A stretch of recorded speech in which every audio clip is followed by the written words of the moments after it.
Magandang araw mga bata! Ako nga pala si Teacher Leia, ang inyong gabay sa pag-aaral ng Filipino. Tara, samahan ninyo ako.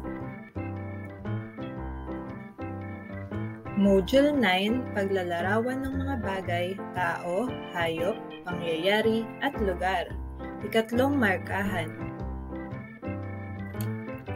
Mga layunin ng aralin. Una, nakikilala ang mga salitang naglalarawan sa tao, bagay, hayop, lugar at pangyayari sa pamayanan. Ikalawa, nakapaglalarawan ng mga tao, bagay, hayop, lugar at pangyayari sa pamayanan. At ang ikatlo ay naisasagawa ang aktibong pagsagot sa paggamit ng mga salitang naglalarawan sa pakikipagtalastasan.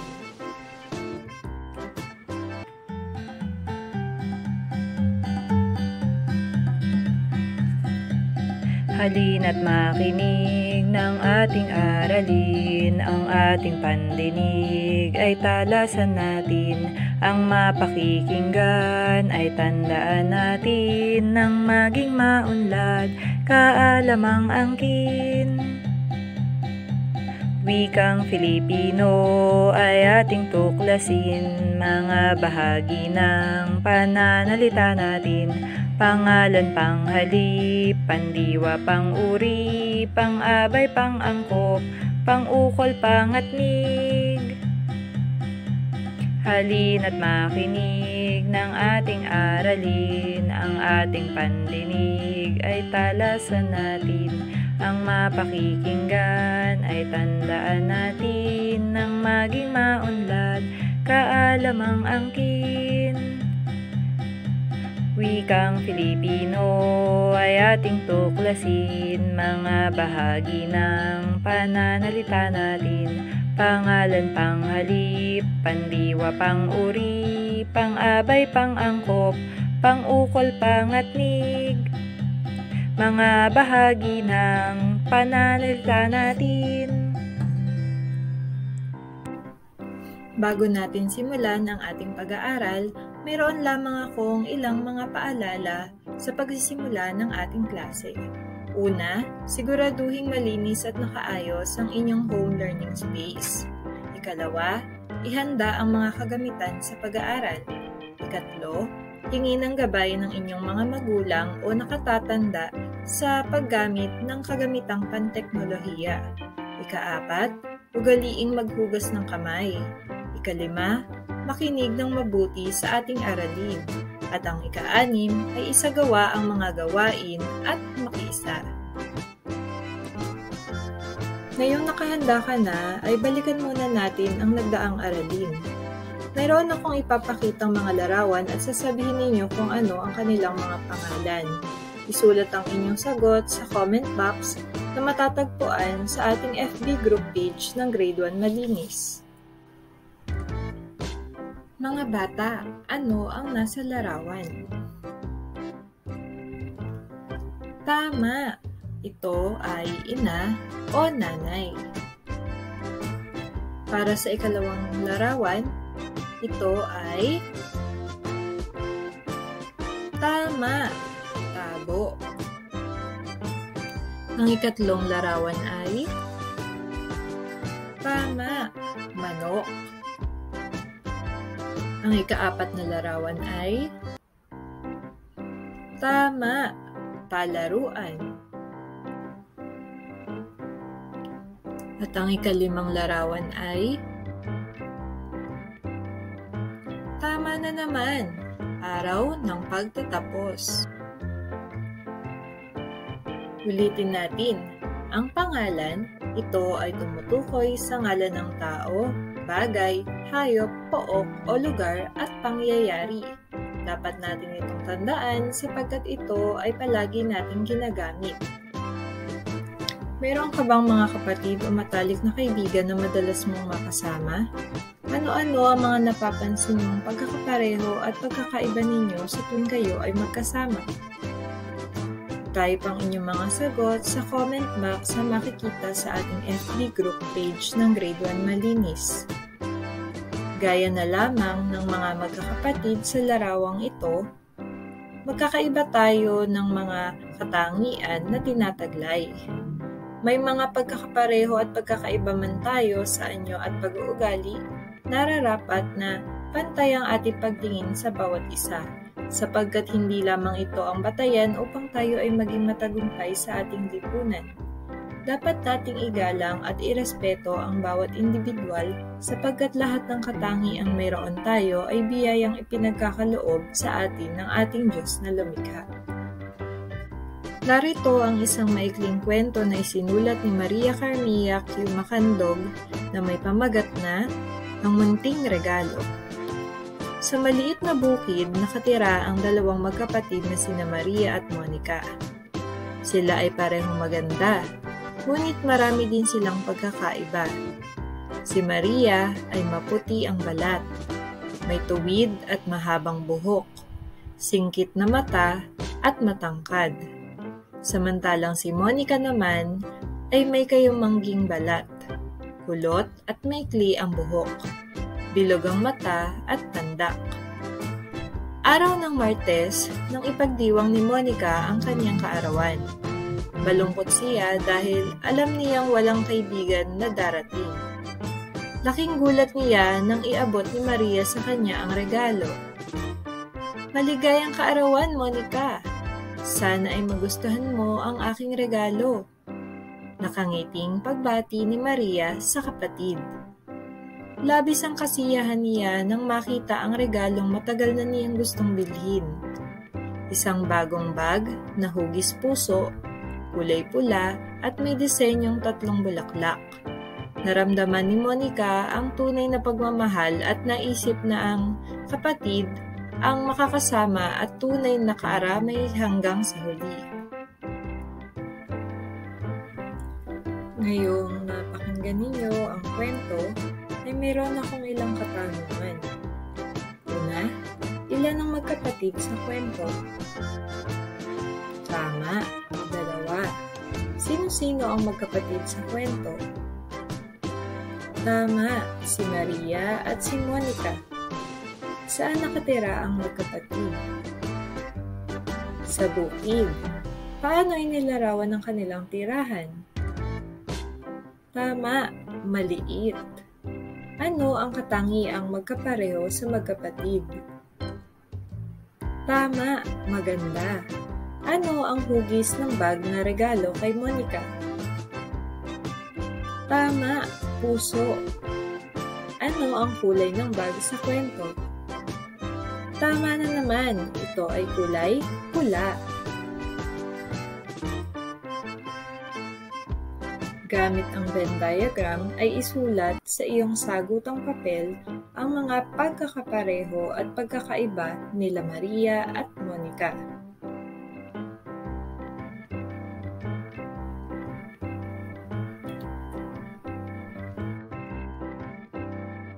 Ngayong nasagutan mo na, ito ang mga katangian na tinataglay nila Maria at Monica at ang kanilang pagkakapareho. Si Maria ay maputi, tuwid at mahaba ang buhok, singkit na mata at matangkad. Samantalang si Monica naman ay kayumanggi, kulot at maikli ang buhok. May bilog na mata, pandak.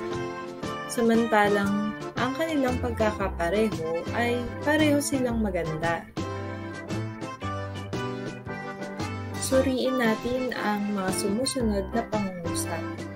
Una, ang dalawang magkapatid ay sina Maria at Monica. Ilan ang magkapatid? Tama, 2. Ang salitang 2 ay naglalarawan sa bilang ng magkapatid. Ikalawa, sa maliit na bukid nakatira ang magkapatid. Paano inilarawan ang laki ng bukid? Tama, maliit. Ang salitang maliit ay naglalarawan sa laki ng bukid. Ikatlo, parehong maganda silang dalawa. Ano ang parehong anyo o itsura ng dalawa? Tama, maganda. Ang salitang maganda ay tumutukoy sa anyo at hitsura ng dalawang bata. Ika-4, hugis puso ang bag na ibinigay na regalo kay Monica. Ano ang hugis ng bag na regalo kay Monica? Tama, puso. Ang salitang puso ay tumutukoy at naglalarawan sa hugis ng bag na regalo kay Monica. Ika-5, ang hugis puso na bag na ibinigay na regalo kay Monica ay kulay pula. Ano ang kulay ng bag sa kwento? Tama, pula. Ang salitang pula ay naglalarawan sa kulay ng bag na sinabi sa kwento. Pang-uri. Ang tao, bagay, hayop, pook o lugar at pangyayari ay mailalarawan sa pamamagitan ng pagbibigay ng bilang o dami, laki, kaanyuan, hugis, kulay at iba pang katangian ng mga ito. Ang salitang naglalarawan ay tinatawag ding pang-uri.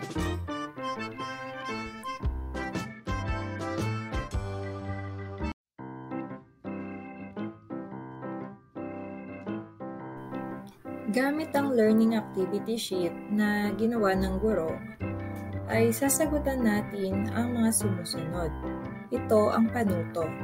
Kulayan ng dilaw ang masayang mukha kung ang sumusunod na salita ay salitang naglalarawan, at kulayan ng asul ang malungkot na mukha kung hindi. Una, mahaba. Ikalawa, lolo. Ikatlo, bilog. Ika-4, sariwa. At ang ika-5 ay kalabaw.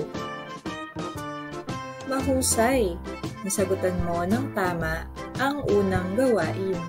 Binabati kita. Para sa ikalawang gawain, gagamit tayo ng mga kagamitang panteknolohiya sapagkat ang ating sasagutin ay matatagpuan sa quizzes. Ito ay isang play-based interactive activity at ang link ay inilagay ko na sa ating messenger at sa ating FB group page na makikita sa comment section. Buksan na natin ang ating mga kagamitang panteknolohiya at humingi ng gabay at tulong sa inyong mga magulang sa paggamit nito. Ito ang panuto sa inyong gagawing activity. Piliin ang salitang nakapaglalarawan sa mga ipinapakitang larawan sa loob lamang ng 30 segundo. Handa na ba kayo? Sagutan niyo na ang mga sumusunod na mga katanungan.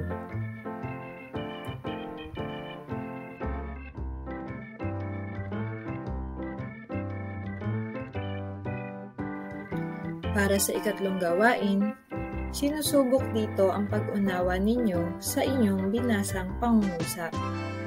Ito ang panuto. Basahin ang mga pangungusap. Isulat sa iyong sagutang papel ang salitang naglalarawan sa bawat pangungusap. Una, mahaba ang lapis ni Toto. Ikalawa, ang kaniyang sapatos ay luma na. Ikatlo, naglalakad ang itim na tuta sa ilalim ng mesa. Ika-4, ang bola ay bilog. Ika-5, si Nene ay matangkad na bata. Mahusay, binabati kita. Para sa paglalapat ng aralin, ito ang aking katanungan.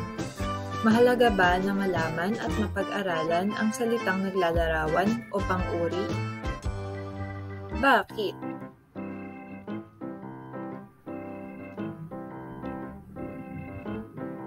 Tama. Mahalaga na malaman at mapag-aralan ang salitang naglalarawan o pang-uri sapagkat ito ay palagi nating nagagamit sa pang-araw-araw na pamumuhay bilang bahagi na ng ating pananalita.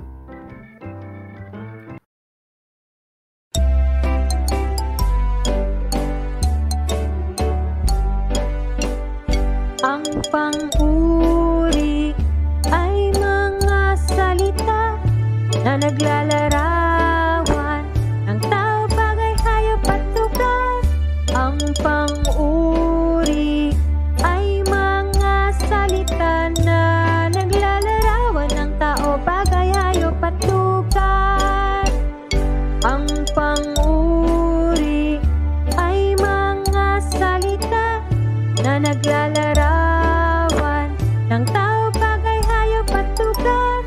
Ang pang-uri ay mga salita na naglalarawan ng tao, bagay, hayop at lugar. Magandang bata, maamo ang tuta, malambot ang unan, malinis ang bakuran. Lagi niyong tandaan, ang mga pang-uri ay naglalarawan ng tao, bagay, hayop at lugar. Masipag si nanay, bago ang tinapay, ang ibo'y makulay, maliit ang bahay. Lagi niyong tandaan, ang mga pang-uri ay naglalarawan ng tao, bagay, hayop at lugar.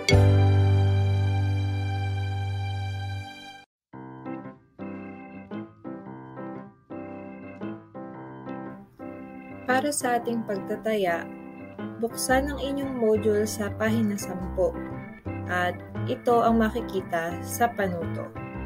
Ilarawan ang mga sumusunod at isulat ito sa iyong sagutang papel. Ang una ay amoy ng pabango. Ikalawa, lasa ng cupcake. Ikatlo, bilang ng lapis.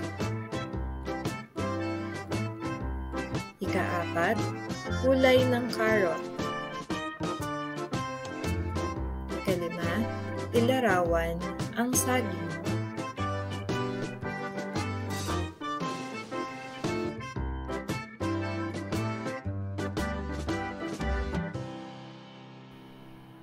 Para sa karagdagang gawain, buksan ang inyong module sa pahina 11 at sagutin ang mga sumusunod. Naririto ang panuto. Buuin ang pangungusap sa pamamagitan ng pagdugtong ng angkop na salitang naglalarawan sa bawat bilang. Gawing gabay ang mga salitang nasa loob ng panaklong. Halimbawa, ang saging ay kulay patlang. Ang sagot ay dilaw. Handa na ba kayo? Sagutan na natin. May natutunan ba kayo, mga bata? Alam niyo na ba kung ano ang ibig sabihin ng salitang naglalarawan? Mahusay, binabati ko kayo at marami kayong natandaan sa ating aralin ngayong araw. Muli, ako ang inyong Teacher Leia na naging gabay ninyo sa pag-aaral ng Filipino. Maraming salamat at paalam!